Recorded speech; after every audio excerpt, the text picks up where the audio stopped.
Amis du jour, bonjour, nous sommes le 158e jour de l'année, 159e en cas d'année. Il reste 207 jours avant la fin de l'année, nous sommes le 17e jour du signe astrologique des Gémeaux, et vous regardez au jour le jour.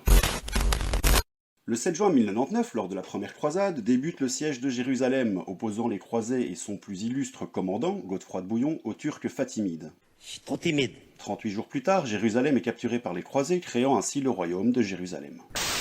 Le 7 juin 1494 est signé le traité de Tordesillas. Le Nouveau Monde, alors considéré comme Terra Nullius, ou Terre sans maître en latin, sera partagé entre les deux puissances coloniales émergentes, l'Espagne et le Portugal. Alors là, les gars, ils se sont pas vraiment fait chier, ils ont pris une ligne de partage sur une carte et ils se sont dit « Bon, tout ce qui est à droite, c'est à toi, tout ce qui est à gauche, c'est à moi ».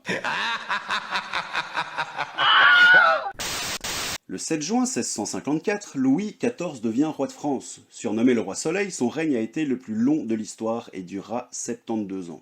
Louis XIV est connu pour avoir fait la guerre à toute l'Europe, avoir construit les plus beaux châteaux du monde, ainsi que pour sa célèbre formule « l'État, c'est moi !» Mais Louis XIV est également célèbre pour une sombre histoire de fistule anale. Et non, vous n'aurez pas d'illustration, j'en ai cherché une soft et je suis toujours en train de vomir, donc non. La dite fistule anale conduira à l'invention du bistouri ainsi qu'à l'hymne national d'un pays que vous connaissez tous. En effet, après moult péripéties et 3 heures d'opération sans anesthésie, ce qui devait vraiment être un putain de martyr, le popotin royal est tiré d'affaire. On fête ça dans toute l'Europe à grands coups de célébrations religieuses, ainsi qu'avec un morceau de musique, un hymne appelé « Dieu sauve le roi ». Le compositeur anglais, Handel, qui séjourne à Versailles en 1714, entend l'air et, tel un petit filou, griffonne les notes sur un bout de papier et repart en Angleterre pour l'offrir à son roi. Ces notes griffonnées à la hâte deviendront le « God Save Our Gracious King », l'hymne national anglais encore en vigueur aujourd'hui. Et ouais les amis, et si vous ne me croyez pas...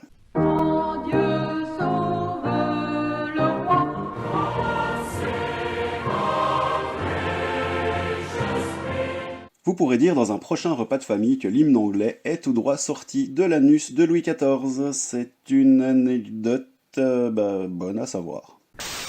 Le 7 juin 1917, en Belgique, en Flandre occidentale belge plus précisément, c'est le début de la bataille de Messine. Une joyeuse petite boucherie qui verra la 2e armée britannique du général Plummer contre la 4e armée allemande dirigée par le général Friedrich Bertram Six von Armin. La bataille durera 7 jours et sera couronnée par une victoire alliée rapide et totale, malgré une perte d'à peu près 37 000 hommes. 37 000 hommes en 7 jours, ce qui nous fait à peu près 5 286 hommes tués par jour, soit 220 hommes par heure, soit encore 3,6 hommes par minute, soit un mort toutes les 16 secondes. Ça fait beaucoup là, non?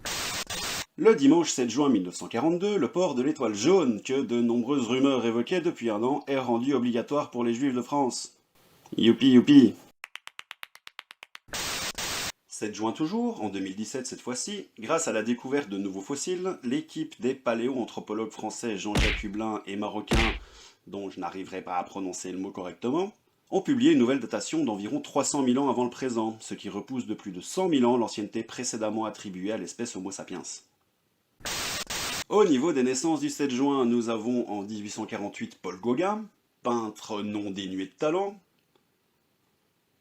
Nous avons en 1940 Samuel Little, qui était un tueur américain ayant assassiné à peu près 90 personnes, donc je ne sais pas trop s'il faut lui souhaiter un bon anniversaire en fait.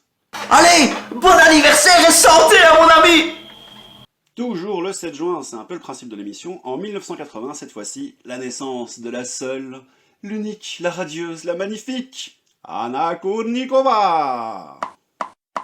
Oh my god! Wow! Après les naissances, les décès, mais ouais. Et le 7 juin 1954 décédait Alan Turing.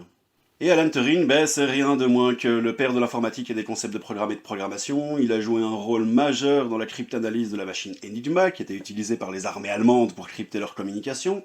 Autant vous dire que le gars était loin d'être un con, et que si tu regardes cette vidéo maintenant, c'est un peu grâce à lui. Merci Alan! Pour les prénoms du jour, on peut souhaiter une bonne fête à Gilbert et Maïté. Et vous ne serez plus sans savoir après la fin de cette vidéo que c'est aujourd'hui la journée mondiale des martinets. Tu ne regarderas pas la télé.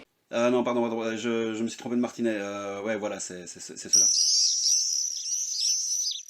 Voilà les amis, le 7 juin c'est fini pour cette année. N'hésitez pas à vous abonner à la chaîne et je vous dis à demain!